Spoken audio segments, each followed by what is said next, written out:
嘘だろ。よ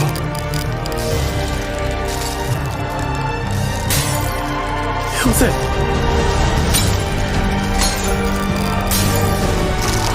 めろ。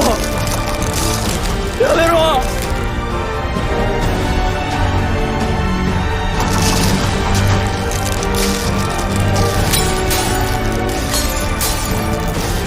やめてくれ。What's up, everybody? Pepperonin here, bringing you another episode of Attack on Titan, where we discuss the most recent episode of Attack on Titan. Remember to hit that like button, helps out a lot, and hit that subscribe button and the bell notification so you don't miss future videos. I post every day, gameplay, memes, and anime discussions, so if any of those things interest you, make sure to subscribe. Without further ado, let's get into the video. So, we start off right where we left off with the last one, where Galliard looks like he is going to die. His jaw was sliced by Levi. The scouts are closing in. He is having a full-on mental breakdown, it looks like, at the thought that regular humans are coming in to finish him off when he is a Titan. Luckily for him, a hail of bullets explodes a couple red shirt scouts, a couple nameless scouts there, and almost gets John. He does a crazy amount of maneuvering, goes through a window, takes cover behind, I think, a desk or some sort of furniture or something, and bullets are absolutely ripping that room apart, and the bullets are coming from the cart Titan from Peak. So it turns out she did follow Galliard when he ran off to go and try and be the hero and claim the founding Titan. So super lucky for him, she had his back. And taking advantage of that moment, the Warhammer Titan sees an opportunity and she uses the last of her strength to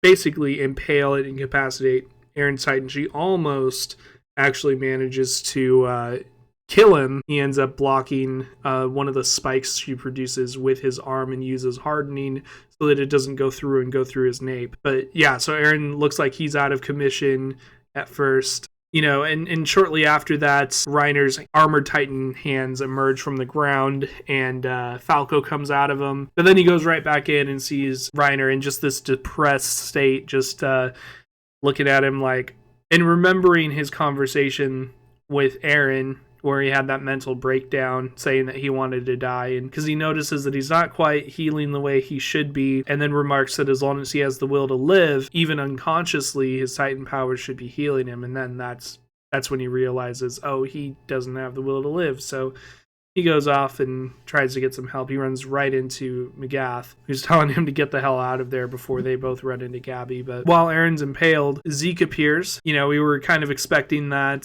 for the Beast Titan to show up. Well, he's here. You know, he tells everybody that Eren's not his enemy. There's somebody that comes first, which is Levi. He throws a volley of rocks all around, kind of reminiscent of the end of Season 3 when he did that to the scouts.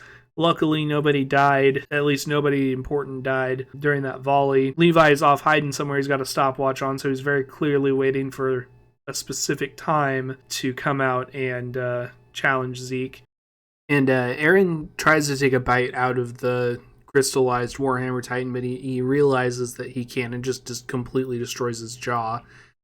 He's tried it while his Titan was impaled, and he's like, there's not really anything I can do about this. But he realizes that he comes to the conclusion that if the Warhammer Titan had any energy left, she would have impaled him through his nape by that point, especially when he tried to take a bite of her. So upon realizing that, you know, she doesn't have any options left, he emerges from his Titan and grows another body. So he's on like his third one.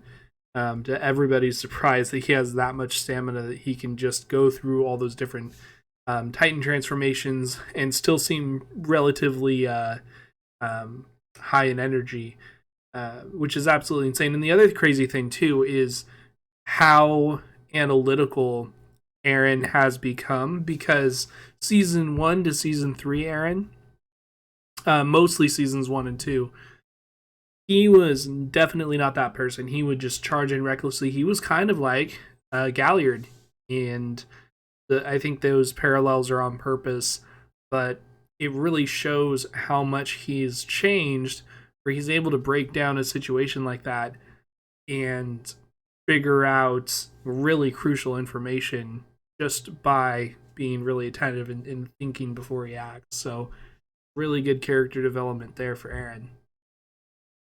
So Galliard is getting kind of emboldened by everything. He wants to run in and take the Founding Titan now, since it's kind of an even fight, and it seems like they're getting control of the situation.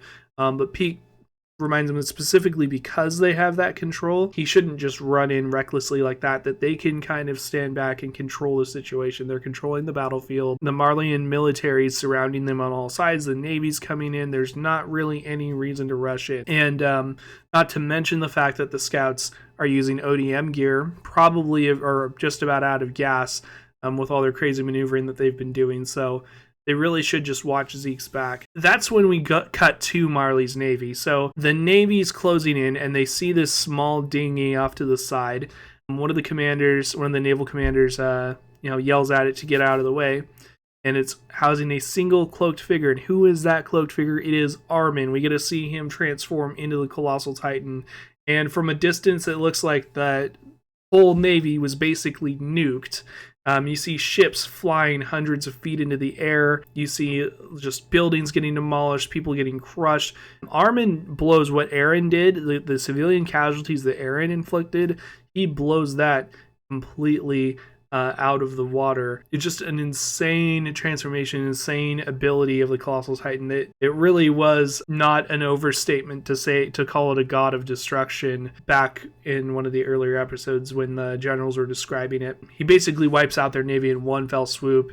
He destroys the barrier to the point where you can't even tell where the ocean originally began, because all that's left is basically a burning crater with buildings and shipwreckage littered all throughout it. And you see a kid struggle, crushed by rubble, as Armin walks past him, and he looks down at the destruction he just caused, like, Berthold, is this what you saw? I mean, the parallels between this and the first episode are insane. And so everyone's kind of distracted by that. I mean, the shockwave breaks windows from where they are and knocks people down. So kind of hard to ignore something like that happening. Well, so multiple people try and take advantage of this situation. So Galliard tries to take advantage of the distraction, and he just charges right at Eren when he realizes that, oh, they didn't come in without a plan after all. What does he do? He just decides to charge in because, in his words, your plans don't mean anything if you lose the founder. This is where he fucked up. This is where Porco manages to single-handedly fuck things up so horribly that Marley goes from being in the dominant position to just absolutely screwed in seconds. The moment he abandons his post, Levi brings down the Beast Titan, who was distracted by Armin's transformation. He was off staring, completely on Pieck's flank. She was doing her best to keep an eye out, but she can only see in one direction at a time. And none of her guys caught it either. I don't think any of them were in a position to see what was about to happen. But it was so fast, even if they saw it, I don't know if they would have been able to stop it. And so Levi then pulls out a grenade and blows up the Beast Titan's nape after it's already down, leaving it ambiguous as to whether Zeke survived. We don't really cut back to them for the rest of the episode, so it's going to be kind of interesting to see. That'd be kind of interesting if they killed off somebody like Zeke right there. I can see some of the other Titan shifters that haven't had as much screen time, but Zeke, somebody who at one point was considered or thought to be like the main bad guy of the series, main villain, just getting down like that'd be brutal. And then we cut to Sasha, who, like the bad bitch she is, she shoots one of Pieck's gunners through one of those little slits that gives them visibility, which opens up the opportunity for John and some of the other scouts to obliterate her Titan and her crew with this Thunder Spears. So one of the gunners goes down. It creates an opening for John and all the others. They maneuver around. They blow it up, and you kind of see the crew freaking out, and they're engulfed in flames. You hear them calling out for Pieck, which is just, if Pieck lives through this, that would keep me up at night for sure. So Pieck's Titan's just absolutely wrecked. They blow up the Titan, crawls out of the flames screaming and tumbles down. And so in a matter of seconds in real time, you have Magath, Falco, and Gabby, who are pretty much just standing there trying to figure out what they can even do at this point. They see the Beast Titan and the Cart Titan fall on either side of them, and I gotta hand it to Magath for trying to hold everything together despite these circumstances. I mean, it's just one thing after another, but he immediately rallies his soldiers into protecting Pieck and helps drag her to safety. Not before John gets close enough to finish her off. He aims his Thunder Spear at her, but Falco gets in the way, begging not to shoot, and he looks at this basically just child that is traumatized beyond belief, and he hesitates for just a second, but then he finally resolves himself and fires anyway. But that hesitation ended up costing him blowing up, destroying Peak, because she pushes steam out of the Titan as she emerges, and it pushes the missile away. But it's kind of nice, so you can see that not everyone on the Paradise side is devoid of emotion. They definitely feel the weight of what they're doing, and they're responding in different ways. And multiple people are expressing, I don't know about regret, but understanding of what they're doing, but just knowing that what they're doing is kind of necessary at this point, because if it's not them, it's Paradise. I think the only one who I'm not sure feels any remorse despite understanding is Eren at this point. So Paradise is basically just annihilating Marley at this point, and Galliard sees in just seconds how badly he fucked up, but he hasn't fully accepted it yet, the reality of the situation. So he goes after Eren and admittedly gives him the business for a minute. I mean, he takes one of his hands, claws up his face, but Eren protects himself with Warhammer's crystallized body and notices that Jaw's claws? That's like a creepypasta Blue's Clues or like a mature Netflix remake, Jaw's Claws. Anyway, he notices they actually can damage crystallized titans, so both him and Warhammer have an oh shit reaction, just in completely different contexts. Then Galliard gets distracted again, seeing the scout's getaway blimp, which is already picked up Armin, by the way, and he changes course to go after that to cut off their escape, but it is way too late for that. Mikasa is waiting for him, and she cuts off his legs. Eren immediately grabs him and just tosses him around, just ragdolls him across the battlefield. Then, seemingly just teleports to him, rips his arms off, and then while he's screaming, he shoves the Warhammer Titan's crystallized body into his mouth and uses the Jaw Titan as a nutcracker to break the Warhammer Titan's cocoon. What? And of course, Galliard is helpless to do anything, but my boy, literally the most arrogant alien on Marley's side, and you're just forced to chill and accept that your cocky ass just got the most powerful Titan on your side eaten, besides maybe the Beast Titan. And then Eren, but you also got the Beast Titan beat up too. You got your teammates beat.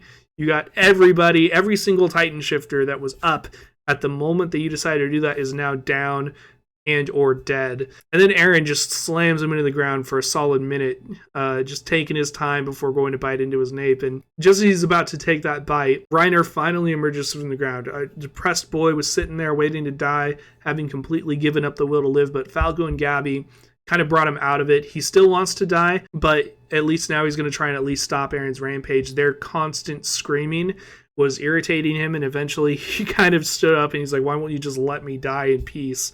But that was kind of their last resort. They just started screaming for Reiner because every single other reliable person was down. But that's where the episode leaves off, and I think this is going to be like their third fight so far. So we'll see what's going to happen. I don't think Reiner has the fight in him. I think he's going to go down rather easily. And the only reason the remaining Titan shifters aren't going to die, if they're going to survive, because it does not look good for any of them. But I have a feeling that other than Zeke, who I'm really not sure about because Levi took the time to blow him up, I feel like Peak's going to survive. She was already starting to seemingly recover just in the area that Gabby and Falco took her to. But I think Peak's definitely going to survive. I think that Galliard's going to survive. And I also think Reiner's going to survive, even though he's not going to win the fight. And the reason I think that is because of the stuff that they were talking about before, that the scouts are out of gas. Hanji, who's in the blimp, calling a lot of the shots, she remarks that they're in position and they have to kind of do a flyby. Everybody that's not in position is just going to have to be left behind on Marley. So this is definitely a get in, get out sort of situation. Try to do as much damage as they could, try and take as many Titans as they could. And definitely I think Eren's target was the Warhammer Titan. I think that was the most important one for him to get. because he could have tried to get the Jaw Titan first, but he was just so fixated on getting that Warhammer, and for good reason. I mean, even if they don't make as good use of it, the enemy having a Titan that can just materialize any weapon, that's definitely really dangerous. And I also don't think that they're fully committed to killing all the Titans. I think Eren wants to eat them, and just with the blimp already in position, that he's not going to have time to do that. But it kind of begs the question, though. What are they going to do long term against Marley and its allies? Unless I'm right about them making alliances behind the scenes, Marley, despite being behind the rest of the world technology-wise, is leagues ahead of Paradise when it comes to their weaponry and technology. Despite Eren getting the Warhammer Titan and Armin having the Colossal, they still have kind of a Titan advantage, I think. And I think something that supports my theory about Paradise making alliances is the pilot of the blimp. I'm hoping I'm pronouncing this correctly. Onyan Capone. I don't recall seeing any black people in Paradise whatsoever, like not even one, even in the background. And the fact that Mikasa is the only known Asian means that it's very unlikely there's many minorities, if any, since everyone King Fritz brought over were Eldians specifically, and that's a specific race of people. They're white, and so that also might be where they got the blimp, because I don't think they had that technology before. So it's definitely, to me, looking more and more like they're definitely getting some outside help here, maybe some inside help. Maybe some of these people are Marleyan defectors, and just tired of Marleyan rule because they haven't exactly been kind to the people that they rule over. But either way, Paradise definitely did deal an incredibly devastating blow, which is all the more impressive considering the Tybers and Marley's top brass basically knew an attack was coming and were planning around it. It really does seem like their navy was just wiped out in an instant, and there's just so much destruction in the city. So maybe because of the way Paradise attacked them, despite still being outnumbered and outgunned and, technologically outmatched, Marley's not going to be able to retaliate anytime soon because they have no navy anymore. They don't even have a bay. They literally have to rebuild from scratch and clean up an insane amount of rubble and wreckage first before they completely rebuild it from scratch, which is something that would already be a problem if they didn't just finish a 4-year-long war that put a huge strain on them and their resources. So definitely, I think, way more damage than anybody anticipated. But what do you guys think? For me, this was the best episode this season yet. They just keep consecutively getting better and better, starting from an already great place. Just a lot of action, just from the last episode to this one, just tons of action, tons of developments in the story, just super fast-paced. I love it. Just the way that the story is building. And I like the animation too. The CGI to me was definitely more noticeable in this one, but I was really impressed with the way that they used it. And the fact that they hand drew the Colossal Titan, I feel like they were very smart with where they used it. And it looks like they worked as hard as they could on the parts that were hand-drawn. But like Eren's Titan being CGI, especially when he's using the Jaw Titan as a Nutcracker, to me that looked really good. And so I know that not everybody likes it, but for me personally, I did really enjoy it. And what do you guys think is going to happen next? Let me know in the comments. And as always, thank you for watching.